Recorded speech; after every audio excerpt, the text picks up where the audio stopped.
Okay, my name is Catherine Doherty, and I did my presentation on the core question, what are some current challenges facing the arts organizations? So I started off by doing a SWOT analysis because I'm a marketing major, and this just basically helps you understand the strengths and weaknesses of your company and where you can improve. So the strengths of orchestras and symphonies are classical music is well established, and those people that like classical music are very passionate about it, so it has a good following, except we'll learn about the weaknesses. And also, orchestras improve the overall community value. So it's appealing to move somewhere that has a symphony orchestra. It brings value to the area. And a weakness is lack of financial resources because the audience is older, so they're starting to pass away. And also a weakness is the concert atmosphere. Not many younger people go to concerts, and this is one of the reasons. Opportunities for orchestras are utilizing new technologies like social media and the internet. And another opportunity is an untouched audience. So there's no market penetration for younger audiences, and that could be very important for the future because those people would be donors in a couple of years. And the threats are an aging audience, and there's less attention to fine arts. In schools everywhere, they're cutting the programs and cutting music and just putting less emphasis on it. So that is also hurting the orchestras because there's not interest when you're growing up in it. So just a little more on the financial situations. This was a study by Jeffrey Pomp, and there's 4 ways that orchestras get revenue. And the first is earned revenue, which is ticket sales. The second is private contributions and donors. Another is endowment funds, and then the government support. And orchestras rely heavily on private contributions, up to 39%, and it's probably more for different people, but that's the average. And the government only contributes 4%, so they're really focusing on private donors, and those people are passing away, like I said, so they really need new members to help that problem. So the demographic situation, in 1937, the average concert goer was 30 years old, and in 2002, it was 50 years old, and this was a study done by Van Honacker in 2014, and since 2002, it's even gotten older. So as you can see, there's much less interest now than there was back in 1937. And a study by the National Endowment for the Arts in June 2009 stated, since 1982, the percentage of adult Americans who go to classical concerts has dropped nearly 30%. So not only are the older generation dwindling away, but people as a whole aren't going to the concerts as much either, which probably can be contributed to the subscription basis that we've talked about before. So Elias Rizkallah, the author of a non-classical marketing approach for classical music performing organizations, stated that it's a marketing problem in relation to the marketing mix, which is the product, price, promotion, place of offering, and public promotion. And all these things are what we learn about is how you advertise and market yourself, but these have all been previously targeted toward an older audience. People are still using print ads and snail mail, which are effective ways, but an older audience will react to those, not really our generation.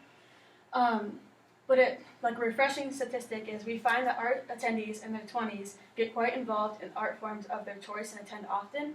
So if we can reach the younger audience, it is possible they will become highly involved and hopefully in return become long-term members and hopefully donors. So why are orchestras unattractive? Well, one of the things is the ambiance and the atmosphere of an orchestra. It's dull compared to a pop concert or a Broadway performance. And Greg Sandow said, with an older population of concert goers, the ambiance is almost guaranteed to be more sedate than a rock concert or musical theater performance. So we've grown up going to, I don't know if you're local, but going like Blossom, where you're staying up the whole time, you have your phones out, you're using social media the whole time, but when you go to a concert, your phones are away, and it's calm, so that's kind of unappealing to us because we've just never been exposed to that. So Greg Sandow recommends there needs to be a culture shift, and he recommends these 3 things: change the way we present classical music, change the repertoire we play, and play our music more vividly. And we'll talk about the first 2, but the third one he described as understanding the music and researching why the composer wrote it and the story behind it. Because he said if the musicians understand it better, then so the audience will feel that passion on the stage and you'll be better connected with it. So, changing the way classical music is presented, you can use social media. An intense research study by Karen Shore proved more and more people, regardless of age, are willing to connect with orchestras and the cultural sector as a whole through means of social media and their internet technologies. She also recommended to keep up on the latest trends to make these social media things effective to a younger audience. And I wanted to talk about the ASO because they're doing this extremely well by handing over the Facebook and the Twitters to the class, because we know, we've grown up with these things and we know how to effectively target our audience. So by doing this, you are going to more effectively reach a younger generation. And this is a picture of the Alliance Symphony Orchestra Facebook page. You can see they did something. They did like a 20 thing. What was it called? Who did that? 20 days of ASO. Yeah, 20 days of ASO leading up to the concert. So it helped engage and let the community know what they were all about. So this person in the picture is Peter Gregson, and this was very interesting. He's a 22-year-old British cellist, and he gives recitals in small rooms in clubs. But he has a video screen just like this behind him while he's playing. So audience members text or tweet while he plays, and the tweets are shown on the screen.